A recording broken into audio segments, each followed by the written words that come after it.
And here's my challenge to you. Write down a business idea you can start this week, share it in the comment section below, and then let's brainstorm it together. Welcome back to the channel, fellow Africans. My name is Elder Para. I am the village elder. In this channel, I try to inspire fellow Africans by challenging them into action and into taking responsibility, and obviously to teach ways of survival so that our continent and our people can grow. Today, I want to talk to you about some practical steps on how to start a business with little or no capital at all. I know that starting a business in Africa can feel like an uphill task, especially when money is tight. But here's the thing. Some of the most successful businesses in Africa started with little to no capital at all. So if you've got big dreams and small pockets, stay with me because this video might just be what you have been looking for. And I'll try and show you to bootstrap your way into success with something remarkable. Africa is a land of opportunities, and there are many innovations that we can innovate. There are invitations to innovate. So grab your notebooks because we are diving deep into creative, practical steps that will turn your ideas into a thriving business without breaking too much of a bank. The number one thing that I want you to do is to leverage what you have. Now let's start with the basics. Use what you have in your hands. Many people think that they need to wait for investors, they need to wait for loans, for fancy equipment. But here's the truth. You already have assets. You just might not have seen them yet. Skills. Are you good at cooking? Are you good at sewing? Are you good at fixing gadgets or creating content? These are the first things you need to look at it because they are the first form of capital. So offer services in exchange of what you can do. Explore this idea of networking. Your friends, your community are your gold mine. So don't be shy to ask for support, whether it's free advice, referrals, or even help spread the word about your business. Use the community, use them, network with them. They will push you forward. Social media is also another platform that you can take advantage of. Platforms like Facebook, WhatsApp, Instagram are free tools to promote your business. You don't need a website straight away. Start by creating awareness online. Tell them what you do, tell them what you are good at, and start there. Number two, I want you to start small, but I also want you to think big. Start small, think big. One of the biggest mistake that people make is they want to start big. You don't need a full store full of inventory. You need to plot your ideas. Plot the idea. Offer a test service of what you can do or your product and see how people respond. For example, if you want to start a catering business, begin by cooking for small events or selling meals to your neighbor.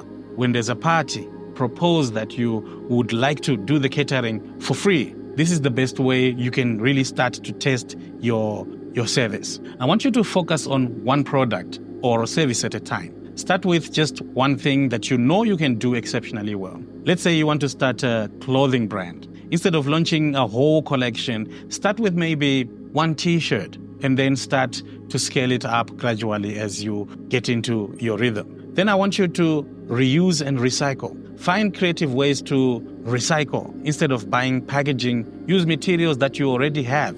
Instead of renting an office, try to work from home or a public space as a start. This is a very practical way to get into business. The number three thing is barter and collaboration. This is a secret that most people overlook. You don't always need money all the time. You need to just exchange. You see, by bartering, if you have skills but no money, offer your services in exchange for what you need. For example, if you are a graphic designer, trade your design skills with someone who can provide supplies of maybe tools or for your business. Let's say I want to approach them and tell them I want to make a design for you. I'll do maybe 20 designs, 50 designs, and then in exchange, you get a computer. This is how you can also start about that. I want you to think also about collaboration, where you find like-minded individuals and partners who will partner with you. If you're starting a small farming project, work with someone who has access to land and tools. By pooling resources, you notice that you split cost and you also split the risks. The number four thing I want to talk about is finding community support. In many African communities, we have systems like the village savings groups. Here in Zimbabwe, we have what we call Mukando. These are village savings groups that come together. These groups pool money together, and members can borrow small amounts to fund their small businesses. So join a savings group.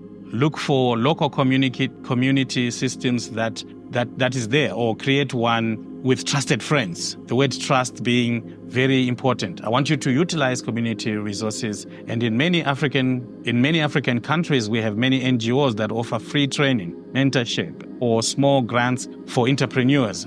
Be proactive in seeking these opportunities. Never underestimate the power of community. There's a saying, if you want to go fast, you can always go alone. But if you want to go far, then let's go together. Number 5, embrace digital solutions. In today's world, your phone is a business tool. So think about selling online. Platforms like Jumia, Take-A-Lot, or even Facebook Marketplace allows you to sell products without owning a shop.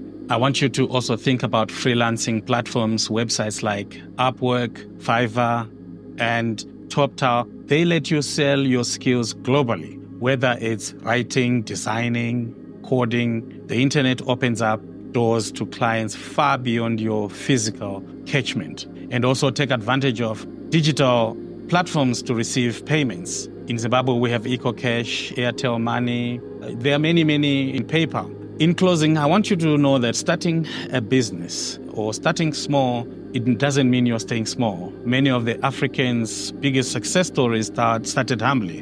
In Zimbabwe, we have Strive Masiwa, the founder of the biggest internet service in cellular service, Econet Wireless, didn't begin with millions. He started small with his dreams. So persist.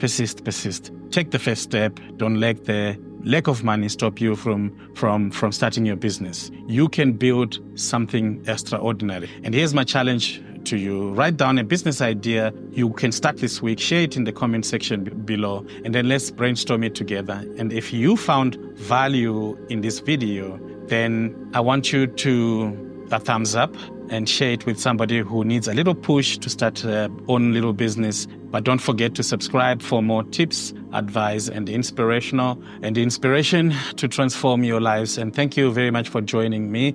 And remember, you don't need much to start. You just need to start to earn much. See you next time.